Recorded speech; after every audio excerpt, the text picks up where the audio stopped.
To news. వైసీపీలో 5వ జాబితాపై కసరత్తు కొనసాగుతోంది. నియోజకవర్గాల ఇన్ఛార్జీల మార్పు తప్పదనే సంకేతాలతో సిట్టింగులకు కంగారు పెరుగుతోంది. ఇప్పటివరకు 4 జాబితాలు విడుదల చేసిన వైసీపీ హైకమాండ్ ఇక 5వ జాబితా సంచలనంగా ఉండబోతోందని సంకేతాలిస్తోంది. వైనాట్ 175 అని టార్గెట్ నిర్దేశించుకున్న వైసీపీ అందుకు తగ్గట్టుగానే పకడ్బందీ ప్రణాళికతో ముందుకెళ్తామని అంటోంది. గెలుపు గుర్రాల కోసం కసరత్తు కొనసాగిస్తోంది. ఇప్పటివరకు 4 విడతలుగా 68 నియోజకవర్గాల్లో మార్పులు చేసింది. మొత్తం 4 జాబితాల్లో 58 శాసనసభ, 10 లోక్సభ స్థానాలకు పార్టీ సమన్వయకర్తలను ప్రకటించింది.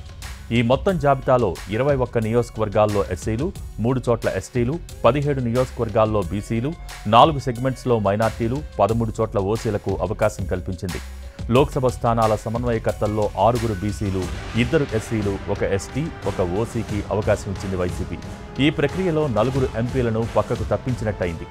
గోరంట్ల సంజీవ్ కుమార్కు టికెట్లు నిరాకరించగా ఏలూరు ఎంపీ కోటగిరి శ్రీధర్ ఎన్నికల బరిలో నుంచి విరమించుకున్నారు. మరో ఎంపీ బాలశౌరి ముందే పార్టీ వీడారు.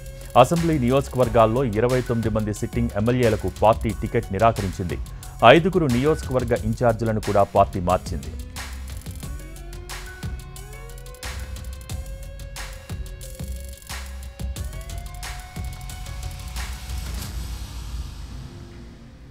ఐదో జాబితాపై వడపోత సాగుతోంది.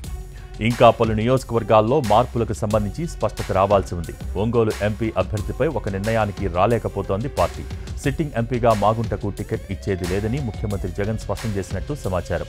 విజయనగరం ఎంపీగా మజ్జి శ్రీనివాస్ పేరు పరిశీలించినా సిట్టింగ్ ఎంపీ బెల్లాన చంద్రశేఖర్నే కొనసాగించాలన్న నిర్ణయానికి వచ్చినట్టు తెలుస్తోంది. రాజమండ్రి నుంచి డైరెక్టర్ వివి వినాయక్, అనుసూరి పద్మలత, కాకినాడ నుంచి చలమలశెట్టి సునీల్ పేర్లు వినిపిస్తున్నాయి. అమలాపురం, అనకాపల్లి, నర్సాపురం, గుంటూరు, నంద్యాల వంటి చోట్ల స్పష్టత రావాల్సి ఉంది. నర్సరావుపేట ఎంపీగా ఎవరిని బరిలో పెట్టాలనే అంశంపై పార్టీ తర్జన భర్జనలు పడుతోంది. అలాగే గిద్దలూరు, మార్కాపురం, చోడవరం, బద్వేలు వంటి పలు అసెంబ్లీ నియోజకవర్గాల్లో మార్పులు జరిగే అవకాశం ఉందని పార్టీ వర్గాల సమాచారం. దీంతో 5వ జాబితాలో ఎవరికి మూడిందో, ఎవరి జాతకాలు తారుమారు అవుతాయో అన్న సస్పెన్స్ కొనసాగుతోంది.